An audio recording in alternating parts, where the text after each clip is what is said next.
अस्सलाम वालेकुम, welcome to Lahori Kiran's kitchen. Friends, आज मैं बनाने जा रही हूँ बीफ पुलाव।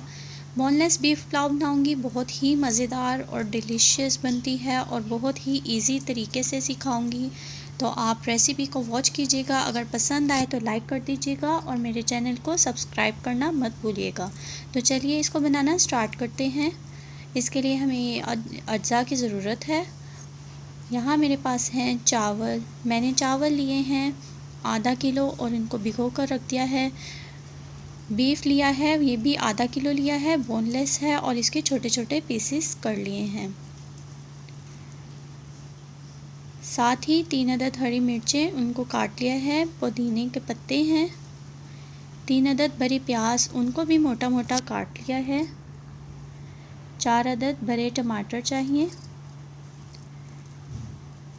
1 टेबलस्पून नमक या according to your taste. 1 tablespoon कुटी लाल मिर्च, हाफ़ टी स्पून हल्दी, 1 लीमू उसको बारीक काट लें, हाफ़ टी स्पून ज़ीरा, 1 टेबलस्पून पिसा हुआ सूखा धनिया, 2 तेज़पात, 2 बादियान फूल, 5 से 6 लौंगे, 2 खुश्क आलू बुखारा और 2 दालचीनी के टुकड़े हैं। तो ये सब मसाला जात हैं और इनके साथ बहुत ही ज़बरदस्त पुलाव बनने वाली है। तो मैं प्रेशर कुकर में पुलाव बना रही हूँ। तो सबसे पहले प्रेशर कुकर में मैंने 2 गिलास पानी ऐड किया है। सभी मसाले जात डाल देती हूँ और साथ ही मैं इसमें ऐड करूँगी प्याज कटे हुए और ऐड कर रही हूँ इसमें बीफ की छोटी छोटी बोटियां काट लेनी है आपने। साथ ही इसमें पुदीना ऐड कर दीजिए। और अब मैं टमाटरों को ब्लेंडर में डाल लिया है। इसमें 1 गिलास पानी डाला है और 1 कप दही डालकर इसको अच्छे से ब्लेंड कर लूँगी। टमाटरों को ब्लेंड करके अब मिक्स कर देंगे हम गोश्त में और ये सभी अज्जा हम डालकर इसको प्रेशर कुकर लगा देंगे तकरीबन 30 मिनट के लिए। और आपने सभी क्वेश्चंस को अच्छी तरह से फॉलो करना है और फिर प्रेशर लगाना है। 30 मिनट बाद आप देखेंगे कि गोश्त गल चुका है। अगर आप प्रेशर नहीं लगा रहे तो आपको इसको तकरीबन 1 घंटे से तकरीबन ऊपर ही इसको पकाना पड़ेगा। ये देखिए गोश्त अच्छी तरह से गल चुका है। अब आपने इसको अच्छी तरह से भूनते हुए इसका पानी ड्राई कर लेना है। ये देखिए मैं इसको अच्छी तरह से भून रही हूँ। जब इसका पानी ड्राई हो जाएगा तो हम इसको रख देंगे साइड पर। और अब हम चलते हैं चावलों की तैयारी की तरफ।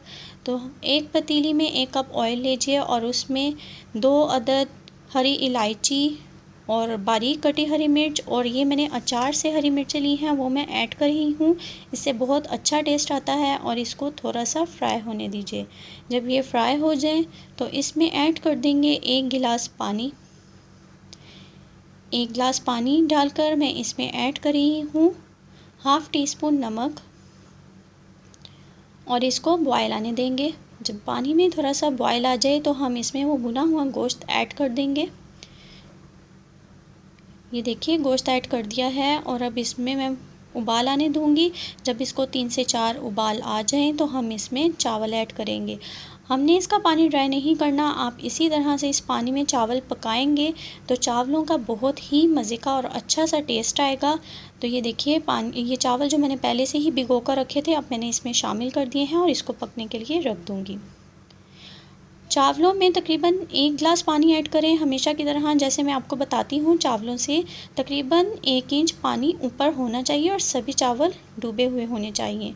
तो चलिए अब हम इसे पकने के लिए रखेंगे और आपने इसके पास से हिलना नहीं है। आपने ध्यान रखना है क्योंकि बहुत जल्दी ये बॉटम से लगते हैं। तो ये देखिए पानी ड्राई हो गया। तो अब मैं इसको दम पर रखूँगी। तकरीबन हमें इसको 15 मिनट तक दम पर रखना है। और दम पर रखने के लिए अगर आप पतीले के नीचे तवा रखते हैं तो ये बहुत अच्छा सा दम आता है। इस पे येलो फूड कलर ऐड कीजिए, बहुत ही अच्छी लुक देगा। इसको ढकिए और दम लगा दीजिए। तो दम से हटाने के बाद चावलों की अच्छे से मिक्सिंग कीजिए और इसको सर्व कर लीजिए। मैंने इसको खीरे और प्याज के साथ सर्व किया है। तो अगर रेसिपी पसंद आई हो तो लाइक कर दीजिएगा और मेरे चैनल से जुड़े रहने के लिए मेरे चैनल को सब्सक्राइब करना बहुत ही ज़रूरी है ताकि आप इसी तरह मेरी मज़ीद और रेसिपीज़ देख सकें।